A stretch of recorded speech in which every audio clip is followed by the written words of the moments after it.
கர்த்தருடைய பரிசுத்த நாமத்திற்கு ஸ்தோத்திரம் உண்டாவதாக. கர்த்தராகிய இயேசு கிறிஸ்துவின் நாமத்தில் உங்களுக்கு கிருபையும் சமாதானமும் உண்டாவதாக. இந்த நாளுக்குரிய தியானத்திற்கான தேவ வார்த்தை எரேமியா அதிகாரம் 10 வசனம் 23. கர்த்தாவே, மனுஷனுடைய வழி அவனாலே ஆகிறதல்லவென்றும் தன் நடைகளை நடத்துவது நடக்கிறவனாலே ஆகிறதல்லவென்றும் அறிவேன். பிரியமானவர்களே, கர்த்தருடைய பிள்ளைகளாகிய நாம் கர்த்தருடைய வார்த்தைகளுக்கு கீழ்ப்படிந்து அவர் நம்மை நடத்துகிற வழியிலே வாழ வேண்டும். எரேமியா 10:23 கர்த்தாவே, மனுஷனுடைய வழி அவனாலே ஆகிறதல்லவென்றும் தன் நடைகளை நடத்துவது நடக்கிறவனாலே ஆகிறதல்லவென்றும் அறிவேன் என்று சொல்லப்பட்டுள்ளது. நாம் நம்முடைய வாழ்க்கையை குறித்து பல திட்டங்கள் வைத்திருக்கலாம். ஆனால் நாம் வைத்திருக்கிற திட்டங்களின்படி அல்ல நம்முடைய வாழ்க்கை நடப்பது. மாறாக கர்த்தருடைய திட்டங்களின்படி நம்முடைய நடைகளை உறுதிப்படுத்துவது கர்த்தர். நம்முடைய வாழ்க்கையின் ஒவ்வொரு திட்டங்களும் நாம் விரும்பினபடி அல்ல, கர்த்தருடைய திட்டத்தின்படி வாழ ஒப்பு கொடுக்க வேண்டும். கர்த்தர் எப்படி விரும்புகிறாரோ அதன்படி கர்த்தருடைய திட்டங்களின்படி நடக்கின்றது. ஏசாயா 55:8 என் நினைவுகள் உங்கள் நினைவுகள் அல்ல, உங்கள் வழிகள் என் வழிகளும் அல்லவென்று கர்த்தர் சொல்லுகிறார் என்று சொல்லப்பட்டுள்ளது. நாம் நம்முடைய வாழ்க்கையை குறித்து ஒரு வழியை ஏற்படுத்தி இருக்கலாம். ஆனால் நாம் எதை விரும்பினாலும் கர்த்தர் நமக்காக வைத்திருக்கிற திட்டங்கள் நிறைவேறும்.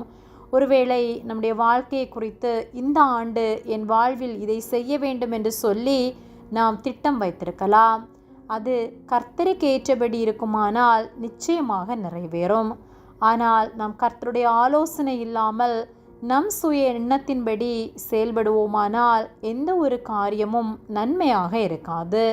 நம்முடைய வாழ்க்கையில் அநேக ஏற்றங்கள் உண்டாகும், அநேக தாழ்வுகள் உண்டாகும்.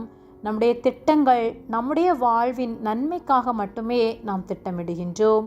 ஆனால் நம்முடைய வாழ்வில் தாழ்வை நாம் விரும்புவதில்லை.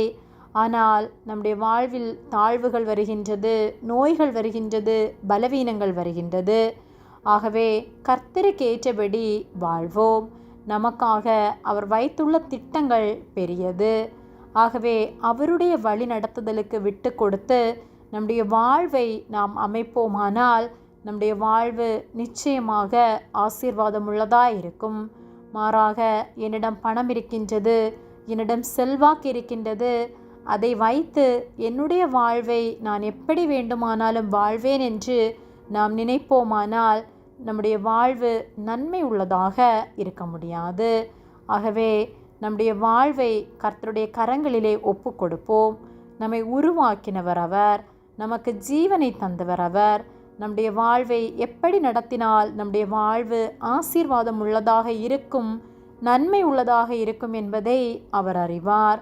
ஆகவே அவருடைய எண்ணத்தின்படி வாழ்வோம்.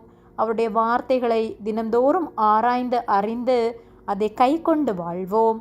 கர்த்தர் நம்மை ஆசீர்வதித்து நம்முடைய தேவைகளை சந்தித்து நடத்துவார். ஆமேன். ஜெபம்.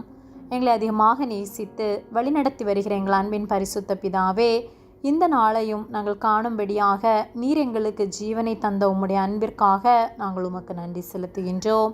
நாங்கள் தியானித்த வார்த்தையின்படியே எங்களுக்காக நீர் வைத்துள்ள திட்டங்களின்படி நீர் எங்களை நடத்துவதற்காக உமக்கு நாங்கள் நன்றி செலுத்துகின்றோம். எங்களுடைய சித்தத்தின்படி அல்ல, உம்முடைய திட்டத்தின்படி நீர் விரும்புகிறபடி எங்களை ஒவ்வொரு நாளும் நீர் நடத்தும்படியாய் ஜெபிக்கின்றோம். நீர் எங்களோடு கூட இருந்து எங்களை ஆசீர்வதித்து நடத்துவதற்காக நாங்கள் உமக்கு நன்றி செலுத்துகின்றோம். எங்களை உம்முடைய கரத்திலே ஒப்பு கொடுக்கின்றோம்.